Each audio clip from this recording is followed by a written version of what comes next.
ये official notice क्या कह रहा है कि आप लोगों का जो रिवाइज आंसर की है ना उसमें कितने मार्क्स बढ़ रहे हैं। आप सीबीटी 1 को लेके जो ग्रुप डी को यहाँ पे सीबीटी 1 के रिजल्ट को लेके जो बात की जा रही है, डाटा जारी किया है ना, उसको देख के आप लोग चौंक जाओगे। कितने टोटल जो 16 जोन हो ना, उन 16 जोन के यहाँ पे क्या बताए गए हैं आप लोगों को, रो स्कोर दे दी गई। रैंक आईक्यू के द्वारा जारी किए गए एवरेज रो स्कोर काफी ज्यादा सच माने जाने वाले होते हैं। ये पूरे 16 जोन का एवरेज स्कोर, अगर आप लोग इस एवरेज स्कोर से ऊपर नंबर ला रहे हैं तो आपका निश्चित सिलेक्शन हो जाएगा। सबका रो स्कोर क्यों बढ़ेगा अभी आप लोगों को पता लग जाएगा। खुद ही बोलेंगे आप लोग हाँ रो स्कोर बढ़ेगा, क्योंकि आप लोगों को भी पता है और मुझे भी पता है। आप लोगों का रिजल्ट आएगा ना, उस रिजल्ट में आप लोग देख लेना, अब की बार खुशी आप लोगों के हाथ है। दोस्तों ग्रुप डी के रिजल्ट को लेके समझ लेते हैं ये ऑफिशियल नोटिस क्या कह रहा है, और इसी के साथ में ये समझेंगे आप लोगों का जो रिवाइज आंसर की है ना उसमें कितने मार्क्स बढ़ रहे हैं आप लोगों के यहाँ पर। और इसी के साथ में एक और पॉइंट है सबसे बड़ा, जो रिजल्ट को लेके जो डाउट आ रहा है ना हमारा, जो सीबीटी 1 को लेके जो ग्रुप डी को यहाँ पे सीबीटी 1 के रिजल्ट को लेके जो बात की जा रही है, कितना मार्क्स के ऊपर सिलेक्शन हो सकता है, इसके माध्यम से आप लोगों को पता लग जाएगा। तो इस ऑफिशियल नोटिस को हम लोग क्या करते हैं, इस ऑफिशियल नोटिस को समझते हैं, और इससे पहले हम लोग क्या करते हैं, इस पूरे के पूरे ऑफिशियल नोटिस को समझेंगे। उससे पहले जो रैंक आईक्यू ने जो ऑफिशियल डाटा जारी किया है ना उसको देख के आप लोग चौंक जाओगे। तो आप लोग उस ऑफिशियल नोटिस के साथ में अभी बात करेंगे कि ऑफिशियल नोटिस क्या है। इस ऑफिशियल नोटिस को समझने की कोशिश करेंगे। सबसे पहले जो हमारा इंपॉर्टेंट पॉइंट है, उस इंपॉर्टेंट पॉइंट को आप लोग देखना चाहिए। आप लोग देख पा रहे होंगे यहाँ पर रैंक आईक्यू का ये इंपॉर्टेंट पॉइंट है। इस रैंक आईक्यू पे क्या लिख रखा है आप लोग अपनी आंखों से देखो।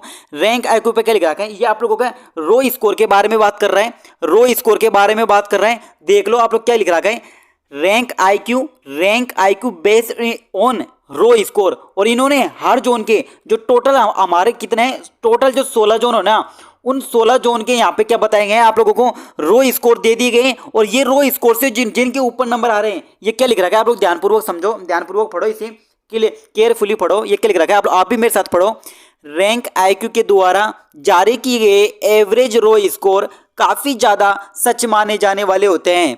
ये पूरे 16 जोन का एवरेज स्कोर, अगर आप लोग इस एवरेज स्कोर से ऊपर नंबर ला रहे हैं तो आपका निश्चित सिलेक्शन हो जाएगा। इस एवरेज स्कोर से अगर कोई हुबली का कैंडिडेट दिख रहा है, इस एवरेज स्कोर से ऊपर आप लोगों का सिलेक्शन आ रहा है, तो आप लोगों को है ना सिलेक्शन को देखने के लिए बहुत ही अपना सिलेक्शन हो जाएगा। मतलब कहने का मतलब यह है। तो इस एवरेज रो स्कोर के बारे में पूरे के पूरे 16 जोन है, पूरे के पूरे 16 जोन है, आप लोग देख सकते हो पूरे 16 जोन है, कुछ भी कमी नहीं है वीडियो में, पूरे के पूरे 16 जोन है। अभी देख लेंगे आप लोगों का पूरे के पूरे 16 जोन है। तो इन 16 जोन को यहाँ पे फटाफट देख लेते हैं एवरेज स्कोर, बिना टाइम गवाए देख लेते हैं एवरेज स्कोर। सबसे पहले एक और इंपॉर्टेंट बता देता हूँ मैं यहाँ पे, जो मैंने यहाँ पे एक और है आप लोगों का, कि सबका जो है ना रेलवे ग्रुप डी ने जिनका भी यहाँ पे रो स्कोर है ना, चाहे रो स्कोर यहाँ पे आप लोगों का रो स्कोर यहाँ पे 59 आ रहा है, यहाँ पे 48 आ रहा है, किसी का यहाँ पे 62 आ रहा है, किसी के यहाँ पे 54 आ रहा है, किसी के यहाँ पे 51 आ रहा है। सबका रो स्कोर बढ़ेगा, आप लोग खुद देख लेना सबका रो स्कोर क्यों बढ़ेगा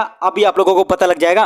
खुद ही बोलेंगे आप लोग हाँ रो स्कोर बढ़ेगा, क्योंकि आप लोगों को भी पता है और मुझे भी पता है यहाँ पर कि आंसर की में कितनी ज़्यादा विसंगतियाँ पाई गई थी, इसलिए सबका यहाँ पर रो स्कोर बढ़ाया गया, रो स्कोर बढ़ेगा। और जो आप लोगों का रिजल्ट आएगा ना, उस रिजल्ट में आप लोग देख लेना, अब की बार खुशी आप लोगों के हाथ है। इस दिवाली को ये इस वीडियो को देख लो और इसको आराम से देखो इस वीडियो को। तो मैं फटाफट सबसे पहले क्या करता हूँ, फिर वो ऑफिशियल नोटिस की जानकारी बतानी है। तो सबसे पहले मैं आप लोगों को यहाँ पे जोन वाइज जो रो स्कोर निकल के आए हैं वो आप लोगों के रैंक आईक्यू के बारे में बात कर लेता हूँ। और इस रैंक आईक्यू के द्वारा जो डाटा निकाला जाता है, कुछ लोग बोलते हैं यहाँ पे ये फेक डाटा है, तो बताओ फिर एनटीपीसी वाले इसे है ना रोज क्यों देखते हैं, एनटीपीसी वाले रोज क्यों देखते हैं? क्या आप लोग ग्रुप डी वाले एनटीपीसी वालों से ज्यादा समझदार होकर आप लोग कुछ सोचो, अपनी आंखों से सोचो। जो एनटीपीसी वाला बच्चा है इसमें दिन रात अपनी रैंक देखने को लगा रहता है, लेवल 5 की रैंक देखता है, तो ये ऑफिशियली है। ज़्यादा नहीं तो आप लोग ये मान के चलो, आप लोग यहाँ पे 90% तक यहाँ पे पता लग जाता है कि आप लोगों का सिलेक्शन हो रहा है नहीं होना, बाकी तो 10% तो उधर उधर होता है। तो सबसे पहले देख लेते हैं आप लोगों का जो एवरेज रो स्कोर है, ये तो आप लोगों के यहाँ पे जोन का नाम है और ये एवरेज स्कोर है। इस एवरेज रो स्कोर से ऊपर नंबर आ रहे हैं तो खुशियां मना सकते हो, दिवाली को फटाखा जला सकते हो। तो साउथ वेस्टर्न रेलवे हुबली का यहाँ पे कितना है रो स्कोर, आराम से देखो, हुबली का है यहाँ पे 46.17 इसका रो स्कोर है हुबली का यहाँ पे रैंक आईक्यू के द्वारा। दूसरा है आप लोगों का नॉर्थ सेंट्रल रेलवे इलाहाबाद, इसका रो स्कोर है 42.18 रो स्कोर है नेक्स्ट आप लोगों का है नॉर्दर्न रेलवे न्यू दिल्ली, इसका रो स्कोर आया है 49.12 है इसका रैंक आईक्यू बेस पे जो रो स्कोर है। और इसके बारे में बात कर लेते हैं। नॉर्थ ईस्टर्न रेलवे गोरखपुर, इसका जो रो स्कोर निकल के आ रहा है इसका काफी सही आ रहा है 45.94 इसका रो स्कोर निकल के आया है। नेक्स्ट है आप लोगों का नॉर्थ वेस्टर्न रेलवे, आप लोगों का जो कि नॉर्थ वेस्टर्न रेलवे जिसे NWR भी बोलते हैं, और NWR में जयपुर आता है, और जयपुर में यहाँ पे 46 रो स्कोर चाहिए। रो स्कोर अभी ध्यान रखना, जो भी रो स्कोर बता रहा हूँ हाली रो स्कोर आप लोगों का बढ़ेगा। वो कैसे बढ़ेगा अभी आप लोगों को पता लग जाएगा कैसे बढ़ेगा यहाँ पे। तो वेस्ट सेंट्रल रेलवे जबलपुर का यहाँ पे 46.94 में आ रहा है। इसी के साथ में नीचे चलते हैं आप लोगों का रेलवे मुंबई, जो आप लोगों के दो है ना, एक तो सेंट्रल रेलवे मुंबई है और ये आप लोगों के WR मुंबई है, और नीचे एक और होगा लिखिए यहाँ पे देखो आप लोग देखो, एक तो आप लोगों का सेंट्रल रेलवे मुंबई है और नीचे आप लोगों का ये WR है, ये WR है। तो WR का जो रो स्कोर आ रहा है कितना आ रहा है 47.46 आ रहा है। अब किसी के 48 है ना तो उसके भी चांस बन रहे हैं यहाँ पे, तो रो स्कोर से ऊपर होने चाहिए आप लोगों के नंबर। तो सेंट्रल रेलवे की बात कर लेते हैं यहाँ पे। तो सेंट्रल रेलवे मुंबई का कितना रो स्कोर आ रहा है आप लोगों का आ रहा है 44.11 रो स्कोर आ रहा है। अब बात करें नेक्स्ट आप लोगों का है ईस्टर्न रेलवे कोलकाता, इसका जो एवरेज स्कोर निकल के आ रहा है 48.4896 530 इसका निकल के आ रहा है। तो ईस्ट रेलवे, अब बात कर लेते हैं ईस्ट रेलवे कोलकाता का जो एवरेज स्कोर निकल के आ रहा है वो 48.97 आ रहा है। आप लोगों का इससे ऊपर होना चाहिए जो भी दो। ईस्ट सेंट्रल रेलवे आप लोगों का बिलासपुर की बात करें यहाँ पे, तो बिलासपुर में आप लोगों का 43.04 आ रहा है, काफ़ी सही है यहाँ पे भी आप लोगों का बिलासपुर से दिख रहा है। अब बात कर लेते हैं आप लोगों का सदर्न रेलवे, आप लोगों को चेन्नई से ध्यान रखना आप लोगों के यहाँ पे, चेन्नई से आप लोग अगर आप लोगों के रो स्कोर यहाँ पे कुछ के रो स्कोर यहाँ पे 46 पे आ रहे हैं तो उनका भी चांस है सिलेक्शन होने के लिए। क्यों? क्योंकि जो चेन्नई का जो साउथ पार्ट होता है ना उसमें कट ऑफ थोड़ा बहुत कम जाता है। तो आप लोग देख पा रहे होंगे यहाँ पे जो कितना आ रहा है, ये एवरेज स्कोर निकल के कितना आ रहा है 47.46 आ रहा है। और अब चलते हैं आप लोगों का नेक्स्ट है आप लोगों का साउथ सेंट्रल रेलवे सिकंदराबाद से कोई भी दिख रहा है तो इसका एवरेज स्कोर चाहिए आप लोगों को 43.69 चाहिए। अब बात करें आप लोगों का ईस्ट सेंट्रल रेलवे हाजीपुर 47.057 चाहिए आप लोगों को रो स्कोर यहाँ पे, इससे ऊपर चाहिए। ईस्ट कोस्ट रेलवे भुवनेश्वर आप लोगों को 48.57 रो स्कोर से ऊपर चाहिए। नेक्स्ट बात कर लेते हैं नॉर्थ ईस्टर्न फ्रंटियर रेलवे, आप लोगों का गुवाहाटी की बात करें तो गुवाहाटी में आप लोगों को 45.28 रो स्कोर चाहिए। तो ये आप लोगों के टोटल हो गए, टोटल कितने होंगे आप लोग मिला सकते हो, एक ये 2 और आप लोगों को 3 और ये 4 और ये 5 आप लोगों को 5, ये 6वां, ये 7वां, ये आप लोगों का 8वां, ये 9वां और ये आप लोगों का 10 और ये 11 और ये 12 और आप लोगों का ये 13 और ये 14, ये 15 और ये 16। तो पूरे 16 आरआरसी को मैंने एवरेज रो स्कोर बताया। और जो रैंक आईक्यू के बेस के ऊपर है, रैंक आईक्यू के ऊपर मैंने पूरे के पूरे यहाँ पे 16 रो स्कोर बताएं, मतलब 16 आप लोगों के जोन के रो स्कोर बताएं। और कोई स्टूडेंट इससे नीचे है तो ये मान लो आप लोगों का मतलब थोड़ा मुश्किल है सिलेक्शन होना, इससे ऊपर होने चाहिए आप लोगों के रो स्कोर। तो आप लोगों का आराम से फिजिकल में आराम से सिलेक्शन हो जाएगा और फाइनल में थोड़ा बहुत आप लोगों को 3 से 4 नंबर कट ऑफ बढ़ते हैं, जिससे आप लोग आराम से आप लोग क्वालिफाई कर जाओगे। तो रैंक आईक्यू के बारे में हो गया। अब रैंक आईक्यू के बारे में हो गया, अब चलते हैं हम लोगों के यहाँ पे एक और क्वेश्चन है यहाँ पे, वो अभी दिखा दूंगा मैं आप लोगों को। ऑफिशियल नोटिस के बारे में अभी बता दूंगा मैं। तो सबसे पहले यहाँ पे बात कर लेते हैं आप लोगों के आरआरसी ग्रुप डी रो स्कोर कितना बढ़ेगा। तो आप लोगों को पता होगा जो अभी रिजल्ट आया है, अभी आंसर की आई है ग्रुप डी की, आंसर की जब ग्रुप डी की आई है तो यहाँ पे ऑब्जेक्शन रेज किए हैं, तो उन ऑब्जेक्शन रेज को क्या कर रहा है रेलवे वेरीफाई कर रहा है। अब बहुत सारी शिफ्टों में विसंगतियां पाई गई, विसंगति पाई, जिसकी वजह से यहाँ पे बहुत सारी गलती पाए जाने के कारण से रेलवे क्या कर रहा है, उनको गलतियों को यहाँ पे वेरीफाई करेगा। जब वेरीफाई करेगा, अब जैसे मान लो यहाँ पे किसी शिफ्ट में यहाँ पे 5 गलत होंगे, पेपर 5 गलत होंगे, तो 5 गलत को क्या कर देंगे, या तो आप लोगों को 5 नंबर बोनस कर देगा दिवाली का 5 नंबर बोनस कर देगा, या फिर ये 5 क्वेश्चन होगा इनको क्या कर देगा, इनवैलिड घोषित कर देगा, यानी कि अयोग्य घोषित कर देगा। जब अयोग्य घोषित कर देगा तो आप लोग ये मान सको आप लोगों का जो 100 में से मेरिट बनती, अब वो 100 में से मेरिट ना बन के आप लोगों की 95 में से मेरिट बनेगी, क्योंकि जो आप लोगों का 5 क्वेश्चन ये इनवैलिड कर देगा, क्योंकि 5 क्वेश्चन में यहाँ पे विसंगति या गलती पाई गई, जिसकी वजह से हो सकता है आप लोगों को यहाँ पे बोनस ही दे दें, वो तो उनकी रेलवे की मर्जी है। तो ये ध्यान रखो आप लोगों का जो अभी रो स्कोर आ रहा है, चाहे 49 आ रहा है आप लोगों का, चाहे 48 आ रहा है, है आप लोगों का अभी रिवाइज आंसर की, हालांकि रिवाइज आंसर की रेलवे नहीं देता पर आपको डायरेक्ट देगा, पर जब आप लोगों को रिवाइज आंसर की देगा तो मास्टर क्वेश्चन पेपर देखने को मिलेगा। तो आप उस मास्टर क्वेश्चन पेपर के अंदर देख पाओगे आप लोगों का यहाँ पे कितना क्वेश्चन नंबर बढ़ेगा और पहले कितना आ रहा था और अब कितना बढ़ेगा, उसमें आप लोग देख पाओगे। तो ये होगा आप लोगों का एवरेज लो स्कोर के बारे में। अब रिजल्ट कब तक आ जाएंगे अभी इसके बारे में बात कर लेंगे। सबसे पहले आप लोग यहाँ पे एक और पॉइंट देखो रिजल्ट को लेके। अभी पहले चल रिजल्ट के बारे में बात कर लेते हैं। यहाँ पर सब रिजल्ट के बारे में बात कर लेते हैं। तो रिजल्ट के बारे में बात करते हैं। आप लोगों को पता होगा मैंने रिजल्ट को लेके यहाँ पे कम्युनिटी पोस्ट किया था, आप सब लोगों को पता होगा रिजल्ट को लेके जो कम्युनिटी पोस्ट किया था रावरी बॉय के द्वारा। इसमें मैंने यहाँ पे क्या किया गया था, यहाँ पे मैंने आप लोगों से बोला था आरआरसी ग्रुप डी का रिजल्ट कब तक आ सकता है, और ये आपका ही वोट है। आप लोगों ने बोला, मैंने पूछा आप लोगों से नवंबर के फर्स्ट वीक में आ जाएगा, नवंबर के फर्स्ट वीक में आ जाएगा, 10 नवंबर के बाद में या 15 से 20 नवंबर के बीच में, नवंबर के लास्ट वीक में, दिसंबर के फर्स्ट वीक में। ये मैंने आप लोगों से पूछा था और आप लोगों के 34% लोगों ने यहाँ पे बताया, पूरे के पूरे 34% लोगों ने बताया यहाँ पे ये बोला कि नवंबर के फर्स्ट वीक में आ जाएगा। और जबकि यहाँ पे आप लोग खुद देख पा रहे होगे यहाँ पे रेलवे ने खुद ने ऑफिशियल सर्कुलर जारी करके बोल रखा है हम आप लोगों को यहाँ पे दिसंबर में यहाँ पे आप लोगों का रिजल्ट दे देंगे और जनवरी में आप लोगों को यहाँ पर जनवरी में ये क्या कराएंगे, जनवरी में ये पीईटी करवा लेंगे, जनवरी में ये फिजिकल करा लेंगे। रेलवे ने बोल रखा है जनवरी के बाद में आप लोगों का डीवी और प्लस मेडिकल ये आप लोगों के फरवरी में करा लेंगे एंड देन उसके बाद में आप लोगों के मार्च अप्रैल में ज्वाइनिंग दे दी जाएगी। ये तो आप लोगों का रेलवे ने ऑफिशियल सर्कुलर जारी करके बोल रखा है। पर सबसे बड़ी बात तो यहाँ पे आ जाती है, भले ही ऑफिशियल सर्कुलर है वो, पर अब तो प्रोसेस कितनी जल्दी हो रही है यहाँ पे, आप प्रोसेस कितनी जल्दी हो रही है। तो मेरा मानना है यहाँ पे पता नहीं ये, हालांकि दिसंबर 2022 में तो आप लोगों को पक्का आ जाएगा रिजल्ट। फर्स्ट दिसंबर के फर्स्ट वीक को तो आना ही है आप लोगों का रिजल्ट, फर्स्ट वीक के समथिंग। ये मैं कंफर्म कह सकता हूँ आप लोगों को। यहाँ पे मुझे ऐसा लगता है यहाँ पे आप लोगों को नवंबर के अंतर्गत, नवंबर में ही आप लोगों को यहाँ पे रिजल्ट देखने को मिल जाएगा। और हो सकता है नवंबर आप लोगों को यहाँ पे 15 से 20 नवंबर के बीच में आप लोगों को रिजल्ट देखने को मिल जाए। तो ये आप लोगों के आरआरसी ग्रुप डी के बारे में रिजल्ट के बारे में बात की और वही ऑफिशियल नोटिस के बारे में थी। ये जो ऑफिशियल नोटिस है, इस ऑफिशियल नोटिस को मैंने समझा, ये एनटीपीसी के रिगार्डिंग ये ऑफिशियल नोटिस था जिसको मैंने समझा और उसे रिजल्ट के बारे में आप लोगों को बताने की कोशिश करी कि किस किस तरह से आप लोगों का रिजल्ट आ सकता है। तो ये सारी बातें बताई। अब बात कर लेते हैं आप लोगों का मेन सबसे बड़ा जो इंपॉर्टेंट पॉइंट है ना, वो इंपॉर्टेंट क्या पॉइंट है उसको ध्यानपूर्वक समझा आप लोग। यहाँ पे सबसे पहले किस जोन का रिजल्ट आ सकता है, अब एक और क्वेश्चन के ऊपर बात कर लेते हैं। सबसे पहले किस जोन का आप लोगों का रिजल्ट देखने को मिलेगा, तो आप लोग ध्यानपूर्वक समझो इस वीडियो को। आप लोगों को पता होगा अभी क्या हुआ है, अभी क्या चल रहा है आप लोगों का एनटीपीसी का अभी क्या चल रहा है, एनटीपीसी का आप लोगों का लेवल 6 का क्या चल रहा है आप लोगों का डीवी और प्लस मेडिकल चल रहा है। तो ऐसे में आप लोग खुद सोचो यहाँ पे चेन्नई एकमात्र ऐसा बोर्ड निकला जिसने क्या किया गया है, चेन्नई बोर्ड ने यहाँ पे इनका फर्स्ट पैनल जारी कर दिया, सेकंड पैनल जारी कर दिया। तो आप लोग देख पा रहे होगे सुपर फास्ट एक्सप्रेस काम कर रहा है आप लोगों का चेन्नई। तो आप लोगों को क्या लगता है जब ग्रुप डी का रिजल्ट आएगा, और वैसे भी चेन्नई आप लोगों को यहाँ पे नोडल एजेंसी है, यहाँ पे नोडल एजेंसी के रूप में, तो हो सकता है यहाँ पे मे भी हो सकता है आप लोगों को यहाँ पे चेन्नई का यहाँ पे सबसे पहले आप लोगों को रिजल्ट देखने को मिले। चेन्नई बोर्ड का सबसे पहले आप लोगों को ग्रुप डी का रिजल्ट देखने को मिल सकता है।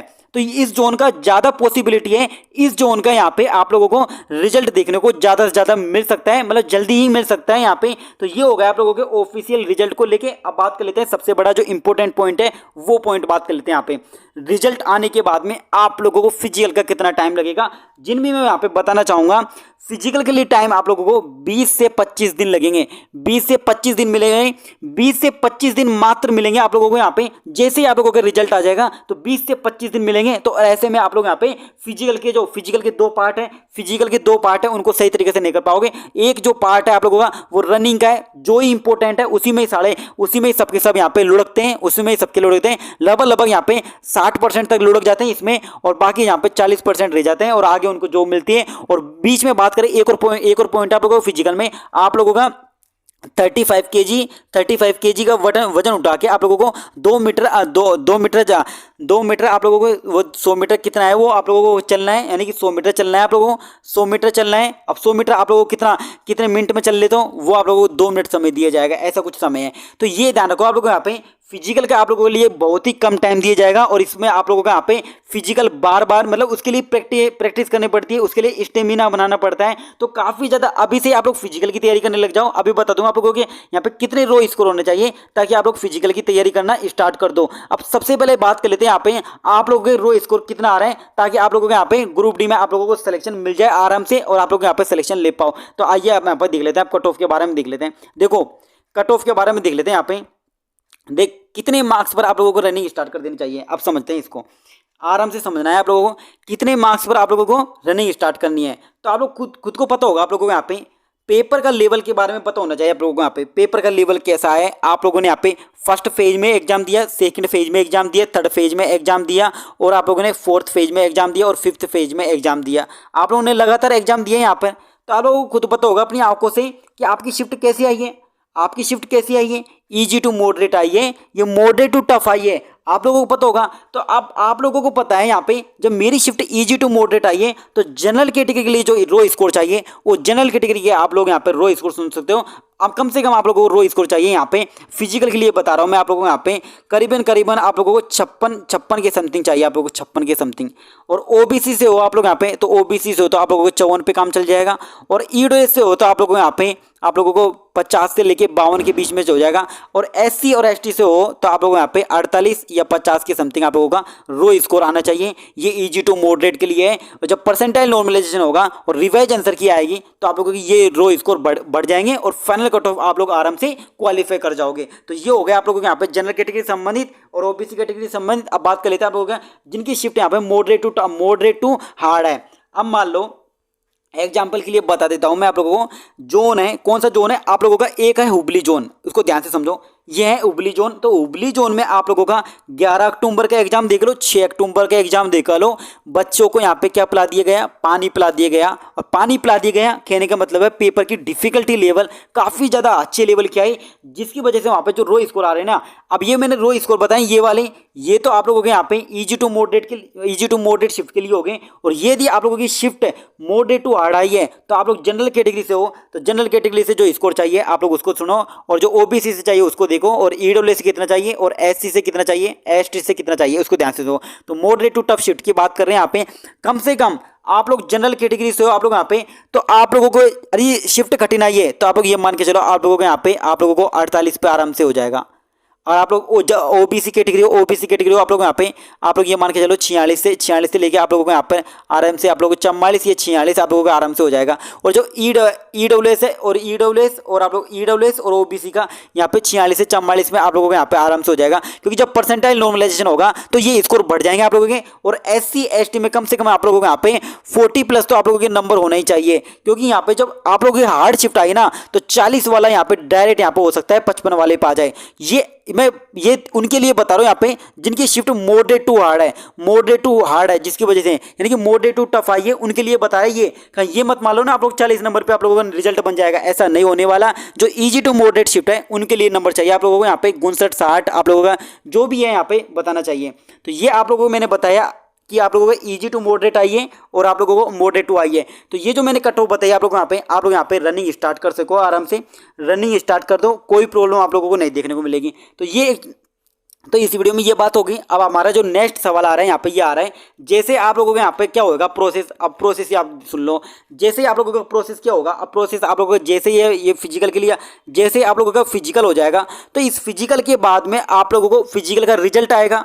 अब जब फिजिकल का रिजल्ट आएगा तो आप लोगों को पता होना चाहिए जो फिजिकल का रिजल्ट आता है वो कैसे आता है, वो सब पता है यहाँ पे आप लोगों को। तो फिजिकल के रिजल्ट के बारे में आप लोगों को इतना सा पता होना चाहिए, जैसे फिजिकल का रिजल्ट आएगा उसके बाद में आप लोगों को यहाँ पे डीवी और मेडिकल के लिए डीवी प्लस मेडिकल के लिए आप लोगों को क्या कर लिया जाएगा, आप लोगों को यहाँ पे सिलेक्शन कर लिया जाएगा 1:1 में। और कोई भी आप लोगों के यहाँ पे वेटिंग लिस्ट नहीं है, कोई भी वेटिंग लिस्ट नहीं है। जितने कैंडिडेट हैं उतने ही बच्चों को यहाँ पे बुलाएगा रेलवे। उसके बाद में यदि उनको पर्याप्त बच्चे नहीं मिल पाते हैं, यदि इनफ बच्चे नहीं मिल पाते हैं पर्याप्त, तो वो क्या करेगा, जो फर्स्ट डीवी निकाला है उनको फर्स्ट डीवी की जो कट ऑफ निकाली है उनको डाउन करेगा। फिर यहाँ पे सेकंड डीवी बुलाएगा, फिर यहाँ पर थर्ड डीवी चलाएगा, फिर फोर्थ डीवी बुलाएगा। इस तरह से ये रेलवे में ये रिजल्ट चलने वाला है। तो आप लोग खुद देख सकते हो अपनी आंखों से, आप लोग खुद सोचो यहाँ पे वेटिंग लिस्ट नहीं होने की वजह से यहाँ पे आप लोगों का सेकंड डीवी, आप लोगों का थर्ड डीवी, 4th डीवी, इस तरह से पूरा का पूरा रिजल्ट प्रोसेस चलने वाला है। और फाइनल आप लोगों को ज्वाइनिंग रेलवे ने जो बोल रहा है यहाँ पे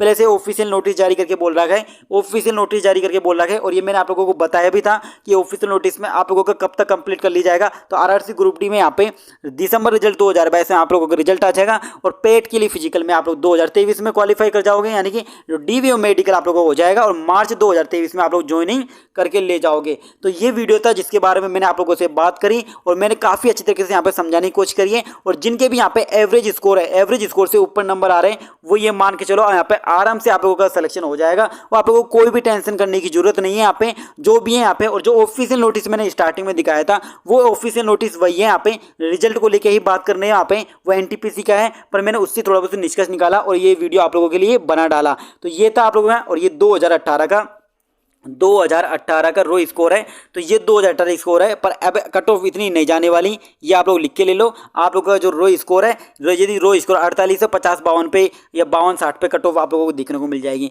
तो आप लोग मुझे बताना कि आप लोग यहाँ पे कमेंट करके बताओ आप लोगों का रो स्कोर कितना है। और आप लोग नीचे कमेंट बताना, और आप लोग किस कैटेगरी से हो नीचे कमेंट कर दो। मिलते हैं जल्दी अपने एक अच्छे से नेक्स्ट वीडियो के साथ।